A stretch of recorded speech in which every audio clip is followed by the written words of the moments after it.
Problemado ang pamilya ng napatay na leader ng Osamis Robbery Hold-up Group na si Ricky Cadavero sa gastusin para maiuwi sa General Santos City ang labi ng kanilang mahal sa buhay. Humihingi rin po sila ng proteksyon mula sa Commission on Human Rights para sa kanilang kaligtasan. May ulat on the spot si Lay Alves. Lay?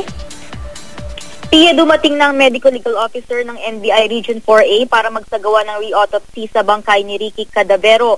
Sa direktiba raw ito ni Justice Secretary Laila De Lima. Pumayag naman ang pamilya sa re-autopsy.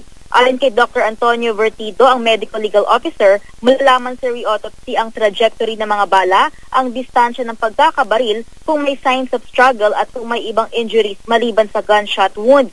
Kung may mare-recover na slugs ng bala, malalaman din ang baril na ginamit. Ayon sa ina ni Cadavero, may napansin siyang tahi sa ulo ng anak. Maaaring milyon-milyon daw ang nakuha sa pagnanakaw ni Ricky Cadavero alias Kambal na siya umunong leader ng notorious Osamis Robbery Group, pero ngayon namumblema raw ang kanyang pamilya kung saan kukunin ang pera para maiuwi ang kanyang bangkay sa General Santos City. Ang ati pangaraw niyang si Rosalinda na kababalik lang galing Saudi ang gumagasto sa kanyang burol.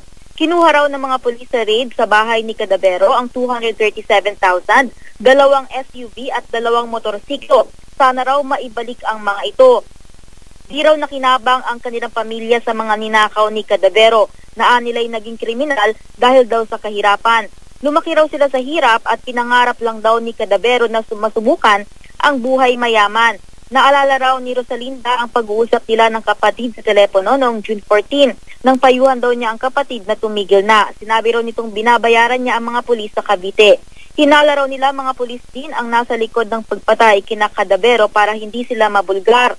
Nangangamba raw ang pamilya para sa kanilang kaligtasan. Bigyan daw sana sila ng proteksyon mula sa Commission on Human Rights. Nais daw nilang ang CHR din ang mag-imbestiga sa nangyari kay Cadavero. Di na raw makakauwi ang iba nilang kapatid na nasa ibang bansa. Pia? Maraming salamat, Lay Alves.